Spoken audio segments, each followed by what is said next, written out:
against Chris VanMeter. Mono red versus Banteroic. Durrbeck on your left, VanMeter on your right. You see the 6 next to Chris's name. He is number 6 overall seed for the Season 3 leaderboard and the 6th seed in this tournament now in the elimination rounds. Remember, that puts him at essentially 4th place in terms of hunting for the at-large bid for the Players' Championship, as 2 players ahead of him, Kevin Jones and Jim Davis, already qualified. It's a Zergo Bell Striker to start our quarterfinals here from Richmond. VanMeter will start with a Temple of Plenty.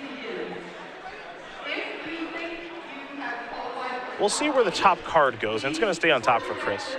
Durrbeck will untap and take a draw. Going to follow up here with a Monastery Swiftspear and come across with 3 points of damage. VanMeter going to go down to 17. I suppose the question now is, does Durrbeck have another land to play? It appears the answer is no.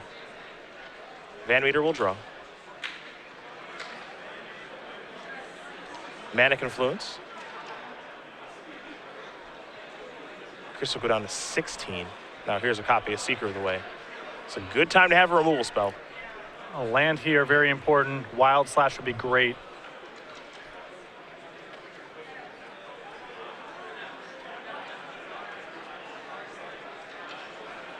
Doesn't appear Durrbeck has any of the above. So Zergo's going to come in for 2 points. And all Durrbeck can do is just pass the turn back. VanMeter will draw. Defiant Strike, Dromoka's Command in hand. There's a Temple of Enlightenment to start. Now, Chris has 2 quests. One, play spells here inside of combat, gain a bunch of life and win the damage race. The other, more powerful goal here, find a way to get Seeker of the Way permanently to 5 toughness. At that point, it's outside the range of any individual removal spell that Ash can bring to the table, and that card can win the game on its own.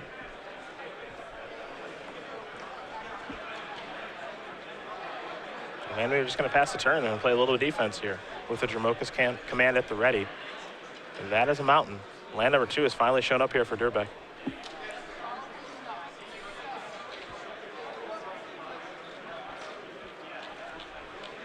Here are the attacks. Now the problem here with this attack is that Chris can block Monastery Swiftspear. That forces Ash to act first. And then any sort of trick that Chris has here is going to be a disaster. Yep.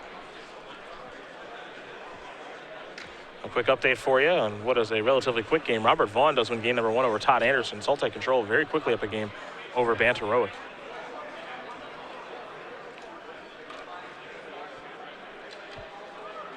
And another quick update for you. Adam Bukowski with his green-red ramp deck up a game over Abzan Control, being piloted by Christopher Calhoun.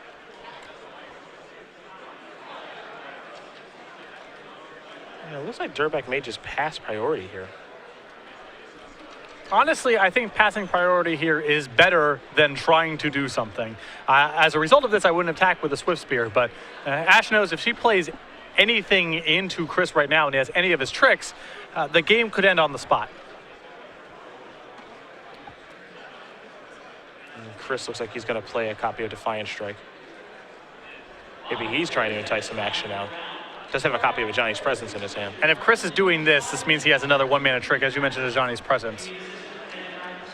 It looks like he's looking to get some life here. Another update for you. Raymond Toctic, number 1 overall seed, very quickly with his Abzan Rally deck.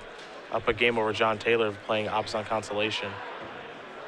This will be a copy of Searing Blood.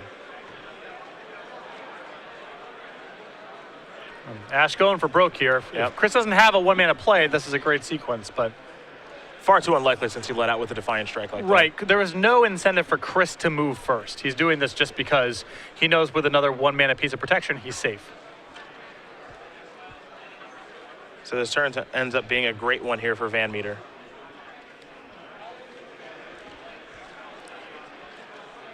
He's actually going to gain life in the process here. Yep. Gain a bunch of life, kill a creature, get to untap with Seeker of the Way, and move forward accordingly.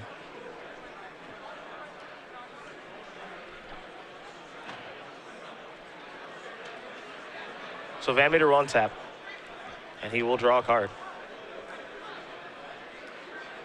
Seeker of the Way is certainly his best card in this matchup. Seeker of the Way, Lagoon Band Trailblazer. Those are the two. The 0-4 is a delight. something Chris can go turn 1, cast it, turn 2, Ordeal, attack, and unless there's Rending Volley and Ash's sideboard, which I don't believe there is, there's no response to that draw. Yep. There's a basic Plains.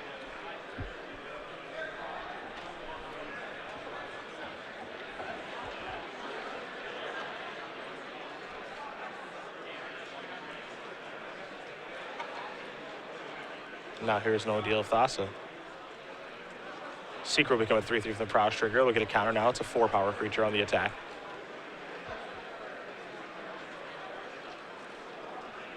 Chris will get to gain some life in this exchange and deal a healthy amount of damage. 20-16 in favor of VanMeter. See if he wants to use Durrbeck's command now too, because he can use that to kill Zergo, gain a bunch of life as well, but maybe no real incentive to move. Chris has full control over the damage race right now, and that Dromoka's command is much better used to ambush Ash in the event that she tries to do some sort of removal spell or double block the Seeker somewhere down the line. The way the game is going now, Chris has the win on the table already. No reason for him to do anything greedy. Here comes Zergo.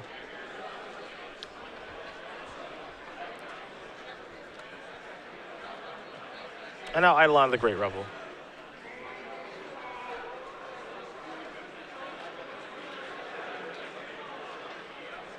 Now we may see Chris do something with this Dromoka's command, as there are, you can get the 2-for-1 here, sacrifice an enchantment, fight Zergo, gain a bunch of life, get 2 things off the table. Yeah, I wouldn't be passing that up. The only thing to keep in mind here is Chris wants to make sure that his Seeker of the Way cannot be killed by Stoke the Flames or Exquisite Firecraft. Yep. So as long as he can set it up in such a way that he, either gets to 5 toughness or gets to 4 toughness and leaves a trick in hand, he should be good to go. Here is Dromoka's command. Chris will have to take some damage to cast it. 2 from the Eidolon, then 1 from the Manic Influence. He'll put a counter, it appears, on his Seeker of the Way and fight the Eidolon. He'll gain some life back, of course, because Prowess is triggered. But what you see here is he's not really worried about Zergo, because Zergo can't ever block his creature. Yep. Given the text in the card. And what does he care about 2 damage, really? Not when he's gaining, 5 or 6 life a turn off the Seeker. He can afford to take 2 points here or there. That's clearly what he's saying by not killing the Zergo there. Going to go down to 19 from this Windswept Heath. He'll search up a basic forest. And you're seeing in a weird way, the matchup is a lot about the mono-red aggro player making their early land drops, because eventually there's going to be a showdown over an enchantment or inside a combat or whatever, and the mono-red aggro player needs to bring a lot of removal to bear all at the same time to be able to win those kind of fights.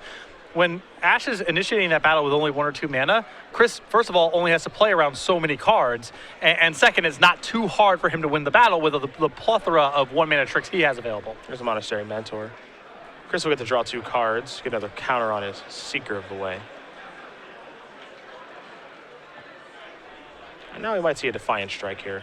Trigger lifelink, get a Monk token, all that good stuff. That's exactly what we do see.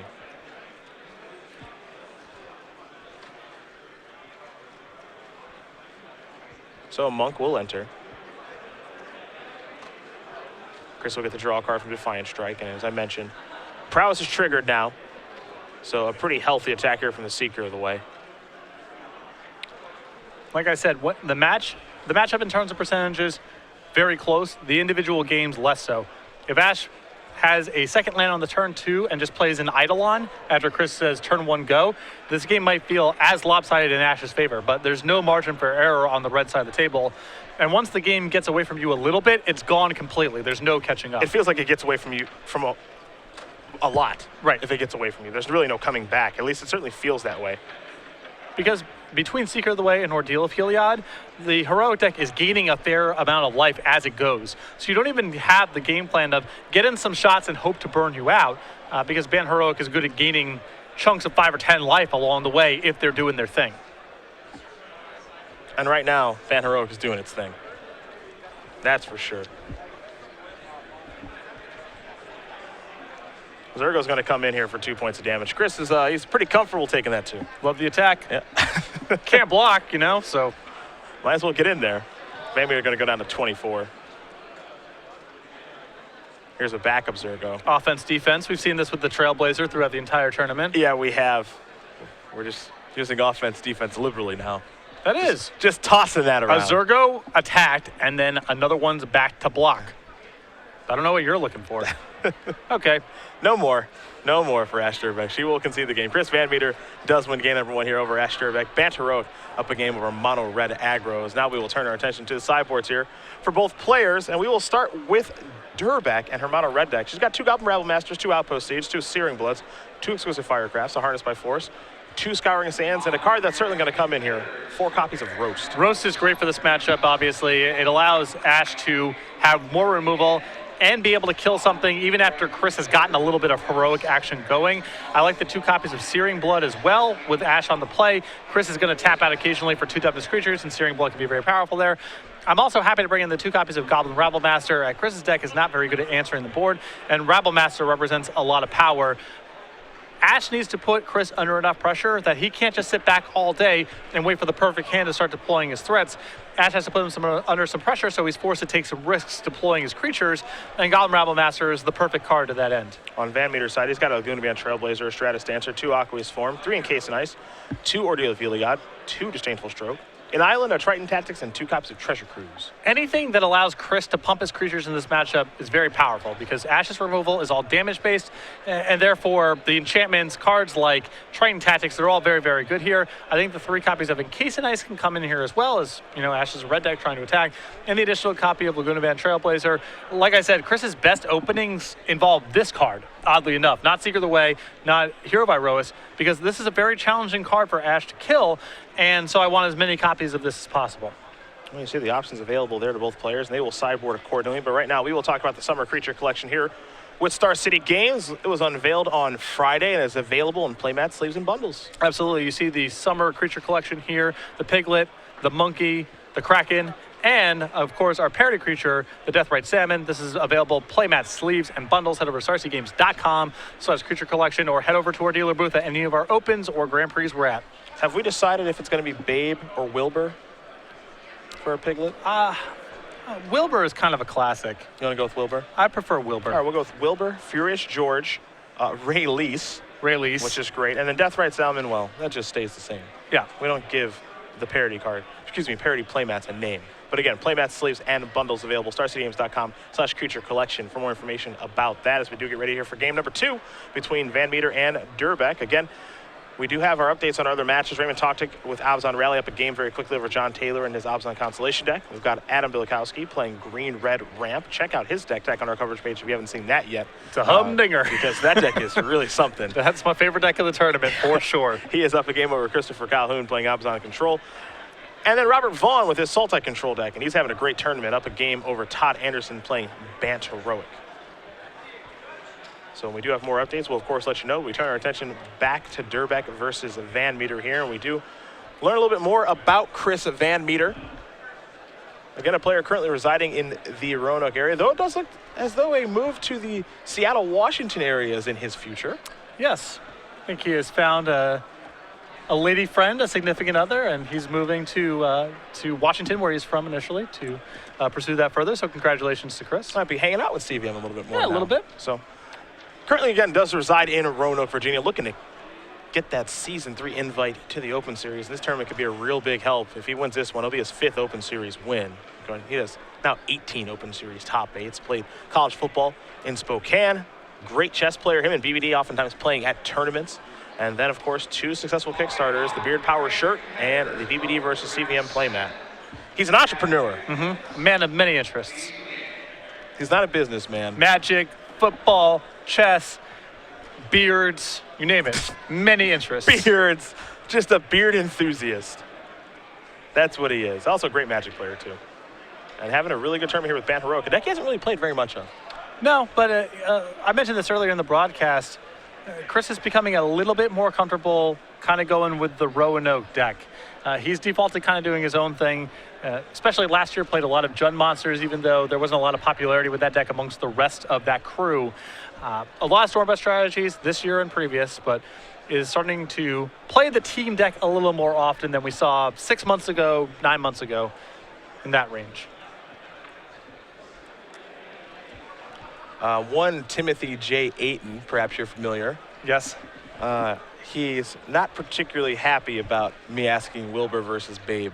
Yeah, how's that close? Yeah, he said that it's Wilbur in a landslide. Right. So, pardon me. former friend and current Wizards employee. Didn't mean to offend you. A classic piece of children's literature or a stupid movie. What do we name? What do we name the pig after? I don't know. I'll go with the first one. Babe is a great movie, an American classic.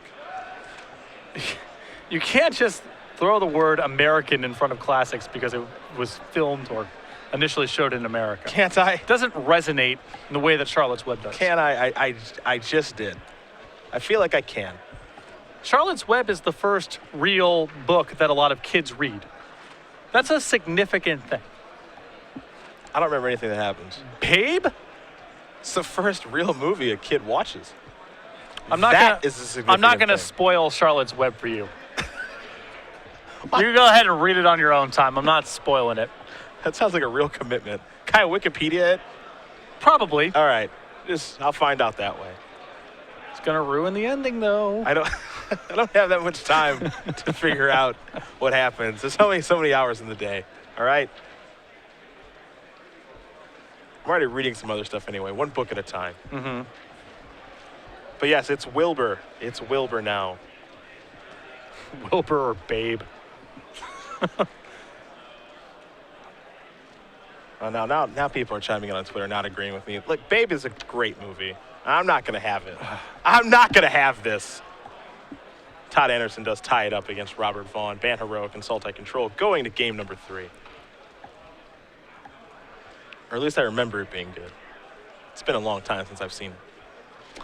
It's been a long time since I've read Charlotte's Web too, so I don't know if it would necessarily hold up, but it is significant in a way that I'm guessing Babe is not. No, you use the term guessing because it's unclear. That's a loaded, sarcastic, yeah. I'm not actually guessing. It's unclear. I thought by now you and I have spent enough time together that you would know when I was doing that. Mm-mm. I forget sometimes. Mm-hmm. Ash Durrbeck will be on the play here for game number 2 with her mono red aggro deck against Chris VanMeter and his Banteroic deck. We'll see if Durrbeck can find a 7-card hand that she is happy with. Looks like yes. Looks like she's got more mana to work with this time, which is really important. Again, eventually there's a showdown, and she needs to be able to play as many spells at once as possible. Temple playing the draw here for VanMeter. See where Chris does want to start. Windswept Teeth. Likely a Plains on the way. And it'll either be a favorite Hoplite or the Trailblazer. Trailblazer is really rough on mono red. I have a long history of losing to 0 power creatures. There. Spellskite probably top of the list. Spellskite, Wall of Omens, Wall of Roots. It's been just a tough road for you. 1995, Wall of Stone. Yep. There's no attacking to be done there. Wall of Swords? Are you kidding me? Have you seen Wall of Swords? Here's an Eidolon of the Great That Revel. has power, I guess. It doesn't really count. It sounds like you have a long history of losing to walls. Yes. Walls and 0 power creatures. You want to beat me, gather a search, defender, creatures with no power. Have you played against the mighty Wall of Mulch? Yeah, that one was really good too. Vine Trellis? At least they tapped that one sometimes. Okay, that's if they fair. left it back on D, there was no winning. But sometimes they got greedy and, used it for mana. Yeah, it's function. A Temple of Enlightenment. It's a split card, basically. What do you mean function? How dare they tap their mana color for mana? Oh, Sylvan Caryatid, another 0 power. Oh, creature. God, You can't even target that one. Get that. There's a Fire Drinker Satyr. Durrbeck will take 2 to cast that. Down to 18 she goes.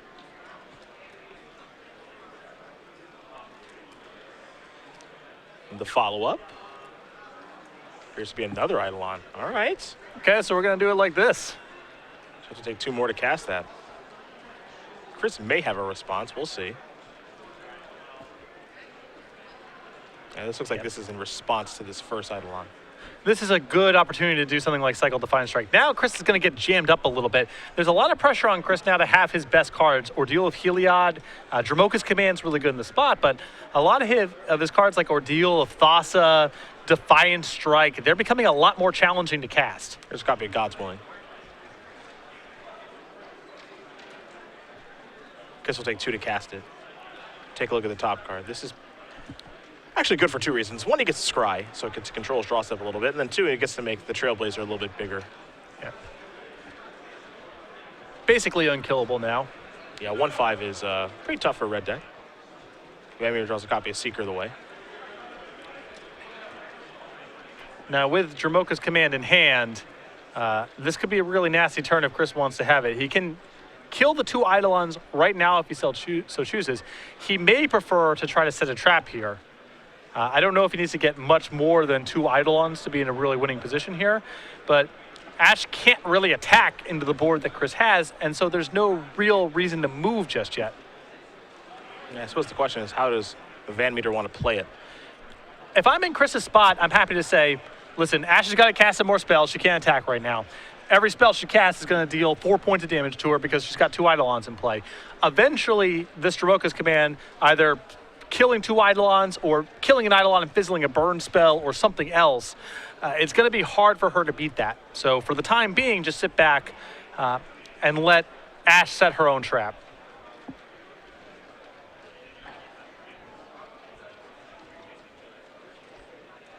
No, Chris is trying to set the trap. That's the big plan. And we're going to find out if Ash runs into it or not.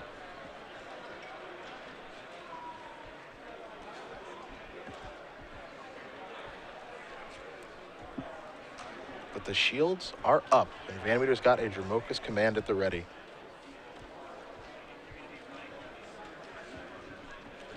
Our first result is in, and it's a sad one for you. Yep. Christopher Calhoun with Obzon Control has taken down Adam Bilikowski. 2-1. His green-red ramp deck had a great run, but it's over now. Yep, hope is fleeting. Here's a Dromoka's Command.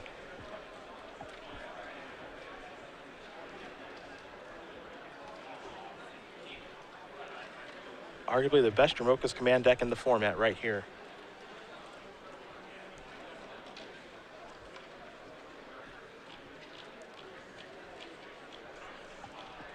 So if Chris is without any other spells to cast here, it is possible that she has a sequence like Wild Slash, Lightning Strike, or Stoke the Flames and a variety of cards. So this is a bit of a risk here from Chris. If he has no 1-mana spell. Yes, if he's got a 1-mana spell, he's in the clear. I don't think there's a whole lot that Ash can do. He's going to pick on Fire Drinker Satyr. So we'll see what happens here, but this is where the game gets decided. And he's going to say sacrifice an enchantment and fight the Fire Drinker Satyr.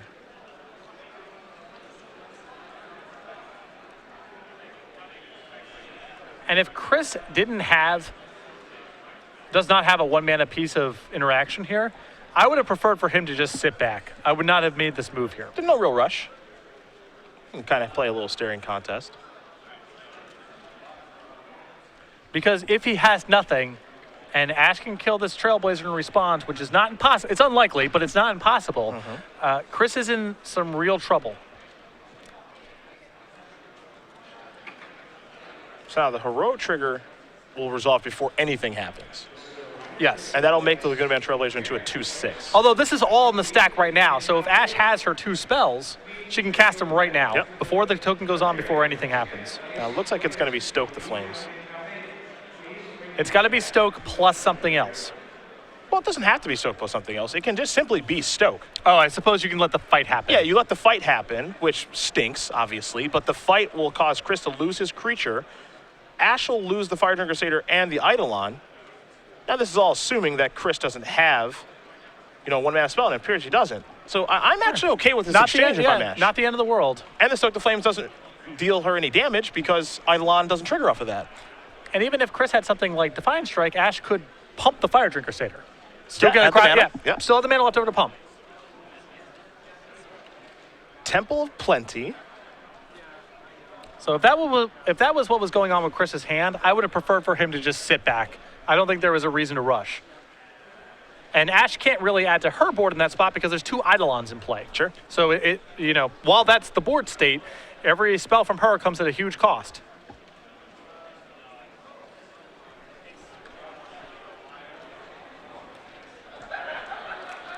No, we continue on here.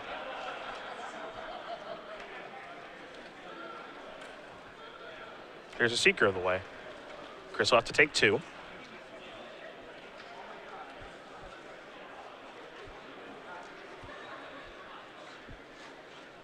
He's down at 10. I believe Durrbeck with a lightning strike in hand. You definitely want to play this now because if Chris has got something, you want it out of his hand on your turn. Yep. So he's tapped out. You don't want to get involved in combat and then have things start happening. That is scary when playing against a Heroic because of 1-mana trick. There are so many of them. Giant's Presence, God's Willing, all of that stuff. But if Chris didn't have it for the Laguna Band Trailblazer interaction last turn, it is unlikely he has it this turn. He had to have top decked it. And as you're so fond of saying, you just got to work your way through that stage of the game. Yep. It's not going to be hard for Chris to leave out 1 mana for the rest of the game here. So here's Lightning Strike going after Seeker of the way. Durrbeck will have to take 2 to cast the Lightning Strike because of the Eidolon that's on the battlefield. But I like doing this now. You know, if he has it, he has it. You got to get through it. You can't bob and weave around it. So it works out okay. In comes the Eidolon. VanMeter is going to go down to 8. And it looks like Ash's leftovers here are Exquisite Firecraft and Stoke the Flames. Yep. I think we're going to be going to game 3 momentarily. It looks like it. Hey, you do have to be a little worried about Dromoka's command and the fact that it can kind of counter a burn spell. Yep. You know, that aspect of the card. But again, and not a ton that you can do about it. So here's Stoke the Flames going upstairs, and Chris says, I am all done here. Yeah, at that point, Chris is locked because an Eidolon trigger kills him, and he has nothing in his deck that he can cast without triggering the Eidolon. Ash Durrbeck is going to win game number 2 here over Chris VanMeter. Mono Red Aggro and Ban Heroic getting ready for game number 3. Very nice. Very nicely done. I think Chris pulled the trigger a little too fast on that Dromoka's command. Could have hung back for a while there. Maybe a touch hasty. And that's, that you saw the 2 games so far. At some point, there is a showdown over something. It's usually something that's going on Chris's side of the table. And if the red deck can win the matchup there, usually it's too hard for the Heroic deck to get the board reassembled in time. But if the Bant deck, if the Heroic deck wins that fight, there's really no coming back from the red side of the table. The creature becomes too big, and the Heroic deck is too good at gaining life along the way. Game 1, Chris won the showdown. Game 2, Ash won the showdown. Now we're going to game 3. As these players do shuffle up here for game number 3, going to very quickly talk about SCG Game Night, the popular promotion where you can have it any day of the week now. Exactly. Stores, you run this however you want to. Just get players in your store for some fun and friendly magic. Running out of time to get the July kit, which is the piglet you see here named Wilbur.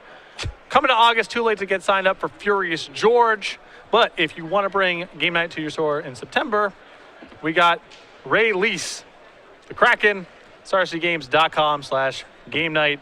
More information or contact your Star City Games organized play representative. I'm on board with Ray Lease. It took me a minute, but I'm on board with Ray Lease. Yep. It's a great name.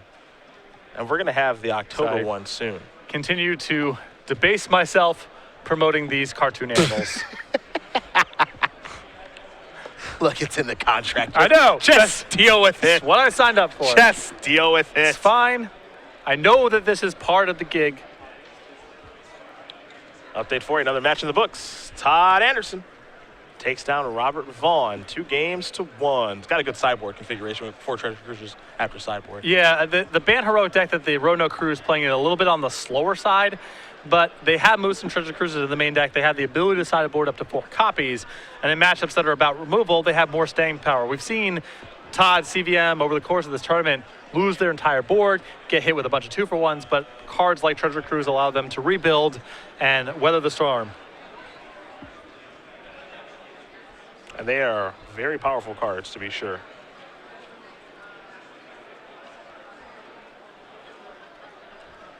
Game number 3 here, going to be underway shortly. We do have one more match that is still doing battle. It's Raymond Toctic with Abzan Rally against John Taylor playing Abzan Constellation. So if we do have a result for you guys on that one, we will, of course, let you know.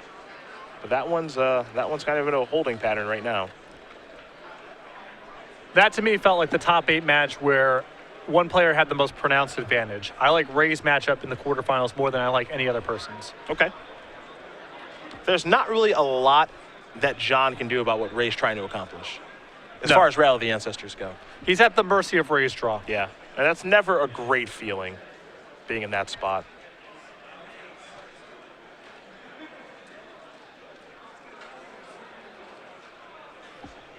Well, Temple of Plenty will start things off here for game number 3.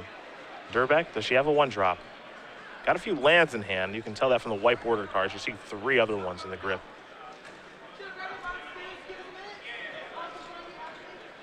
There's a Windswept Heath.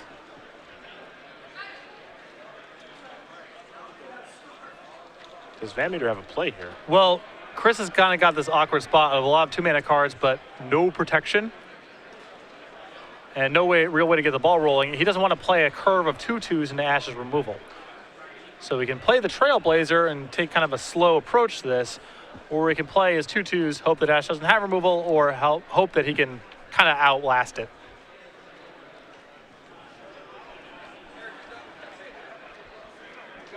It doesn't appear Chris has access to blue mana this game just yet. You can see the Ordeal of Thassa in his hand.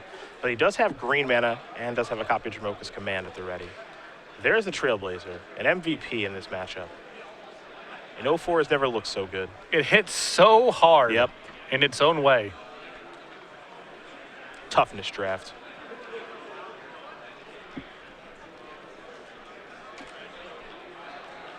No play here on turn 2 either for Durrbeck. Not a great start.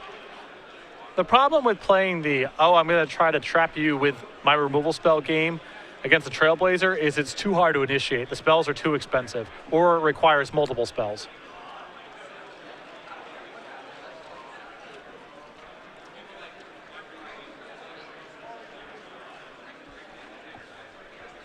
Chris will sacrifice a Fledstrand. Blue mana now. That's no longer an issue, so we could see Ordeal of Thassa get started now.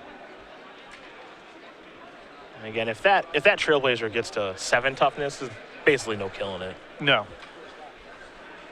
Or you could argue the amount of resources it takes to kill a 7 toughness creature is almost just not worth it. And you have to try to work around it. And that's pretty hard to do for a red deck. VanMeter will play Ordeal of Thassa. That'll trigger Heroic on the Trailblazer. It's got power now. It's up to a 1/5. Follow-up is a Defiant Strike. That'll make it a 3/6 temporarily. Now it's a 4/7 temporarily. Essentially Embercoal Yeah. at this point. They're basically the same card. Yeah, pretty close to the same card. And with Ash not on the board, it's going to be really hard to come back. Yeah, Chris gets to draw 2 cards this turn, too. Mana's fixed. He's got action left over. Another Ordeal in hand, Jamoka's Command, too. Here's a Lightning Strike going upstairs. Got to try to make the game about something else. Yeah. Can't win on the board anymore. There's a Mountain. Roast the draw. Here's a Chandra. All right. Okay. This could be something. It's at least a debut. First time seeing Chandra Fire of Kaladesh on camera. Still winning for Gideon. The only planeswalker we've yet to see. Mono White Devotion had it. We didn't see it on camera, I'm pretty sure. Yeah, Gideon's the only one we haven't seen yet. You're right.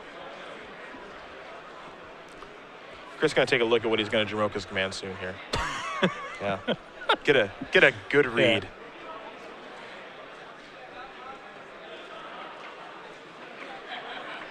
I just want to make sure I can blow that up. Just want to make sure that that still can be killed. Yep.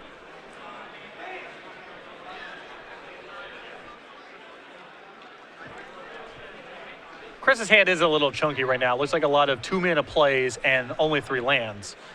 So he's got to pick from 1 spell to play. But he's still in a great spot.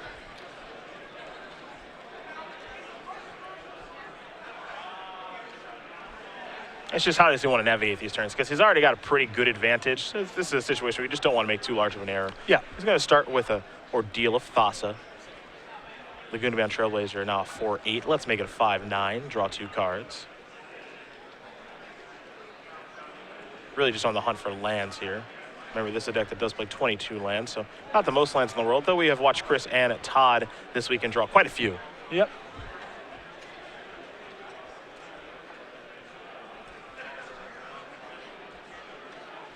The follow-up is a favorite hoplite. Pretty good roast target there for Durrbeck. And we're going to head back her way. So we got the potential for a challenger that flips here.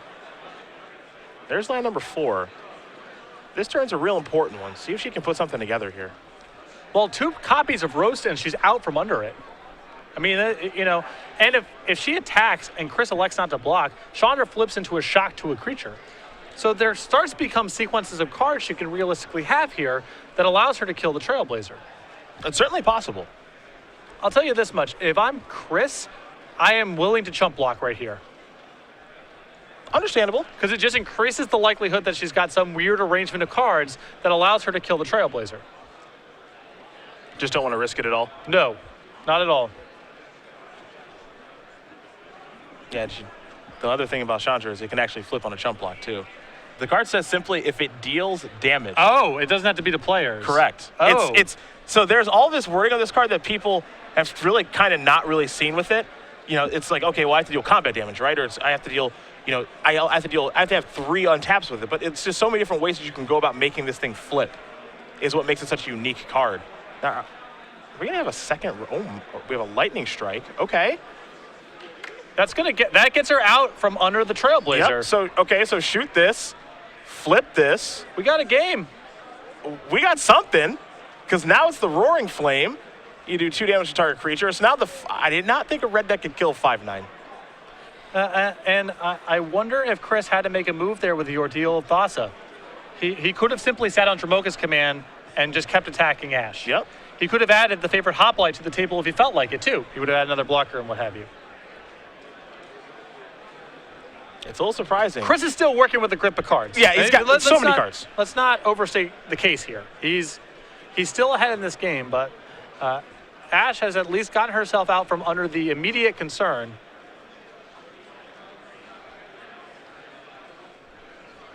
So handle the problem. Yes. How about that?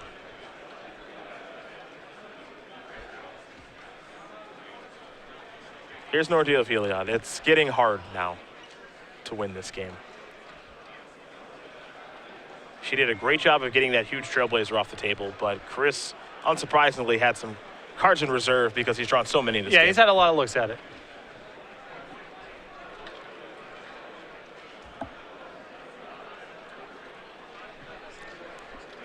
Good on Ash, though, was looking like that. I mean, killing a 9 toughness creature with your mono red deck. It was looking bad. Not an easy thing to do. Yeah, it was looking bad.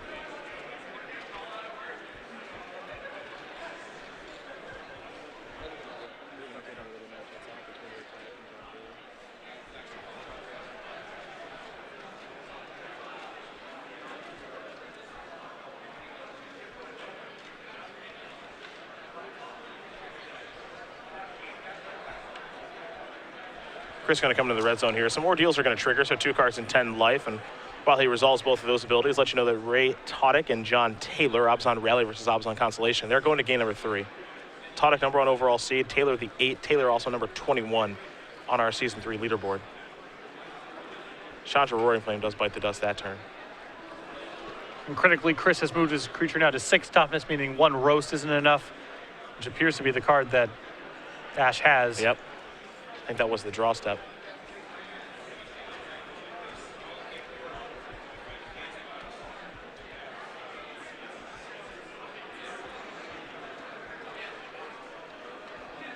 Unfortunately for the red deck that Ash is playing, and for most red decks in general, these exchanges of just trying to kind of kill your creatures with 2 spells and things of that nature, it makes it really difficult to win. It's fine to be playing that way when you've got pressure on the table and you're shortening the game. I don't even know if Ash has even attacked this game outside of the Chandra attack. Yeah. Swiftspirit to start. Outburst afterward. That'll trigger Prowess. It'll be an attack for 2. We wanted another attack outside of Chandra. You just got one. Yep. Bingo. VanMeter down to 20. And he's got a lot of cards in hand.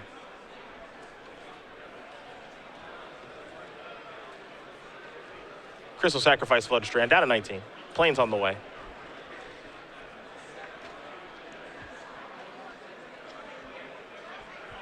All out islands for Chris. Chris plays one island in the main deck and then one in the sideboard. Looks like he boarded in the other island just because he wanted maybe a little bit more mana. In this matchup, it's a lot about land drops. Like I said, eventually there's a fight, and mana matters a lot when there's a fight, so I don't mind bringing in another land. Chris is going to play a copy of God's Willing. Perhaps he's going for the W right now. Maybe he feels he can deal 11. Time to scry.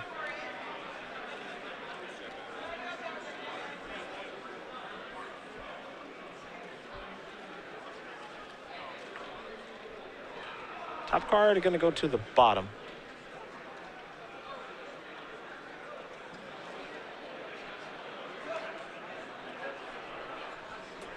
Let's see what's next here for VanMeter. Kind of a weird time to use the God's Willing. Not sure if he was looking for something in particular with the scry or not. Well, the creature he has in play is pretty close to unkillable. And he's got a lot of looks at cards that can generate a kill this turn or find another God's Willing. So I don't know exactly what else he would be doing with the God's Willing if not this. It's not like he's really in the market to protect Hero of Iroas, particularly. He's got a lot of life to play with, so he doesn't have to worry about, you know, what's going on back on defense. Two goblins are going to get in front of Hero of Iroas.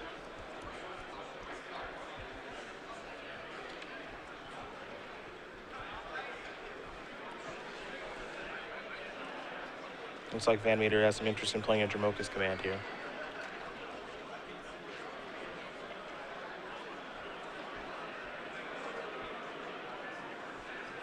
Looks like there will be a counter placed on Dromoka's Command, and then favored Hoplite is going to fight Swiftspear, which will place a counter on that because Heroic has been triggered. And now this puts Chris in a position where he has two lethal creatures going forward. Yep. As Ash, I believe, is falling to 4 from this. And you can see just how powerful Dromoka's Command is in this deck. You see, Dromoka's Command says, okay, Hero of Iroas, you get a counter, which triggers Heroic, so that'll give 2 counters total. And then favored Hoplite, you fight Swiftspear, which will give that a counter as well. So all of a sudden, these creatures are just much larger. Here's Rose to take care of Hero of Iroas. But now favored Hoplite is looking to go lethal. And Ash Durrbeck might be on chump block and do the rest of the game. Chris will draw a card. But God's Willing will seal it up if he has it. Goblin token going to jump in front. Well, now, unfortunately, Ash is close to locked by her own Eidolon. Mm-hmm. Here's a Seeker of the Way. Chris happy to take 2 from that. And because Chris has so much life to work with, he can freely deploy some things, and that's what he's going to start doing, it appears. He'll play another Hero of Iroas, 2 more damage dealt. Just trying to put Ash in a spot where she needs to play spells, but cannot play spells because of the Eidolon. Yep. Here's 4 mana. That's a Goblin Heel Cutter. Combo with the Eidolon. You know. Do I know? Here's a mountain. Chris will show you Defiant Strike and in a Johnny's presence and say that is good enough. Chris VanMeter will win this match here over Ash Durrbeck 2-1. Ban Heroic will take care of Mono Red Aggro. And for VanMeter, he's going to move on to play against his good friend and the 75-card mirror again in Todd Anderson. Yeah, we had that matchup in the Swiss. Very good run here from Ash Durrbeck, playing a deck that's been off the radar here for a while. We had her on camera twice. I think played very well. Was able to capitalize on what I thought was a misstep from Chris in the second game. But looking at Trailblazer is just really punishing on red decks. If you're backing it up with a curve of any sort of pump spells or ordeals, and once the game gets dragged down a little bit, Dromoka's Command is going to be game over in most spots. All the modes are really good. Yep. And unless you're really containing the board of the heroic player, it's going to get you eventually. You saw the power of Dromoka's Command in that matchup. And they're going to be on Trailblazer. And just it seems like kind of on the whole, Heroic has a pretty good matchup against Mono Red. I do agree with you that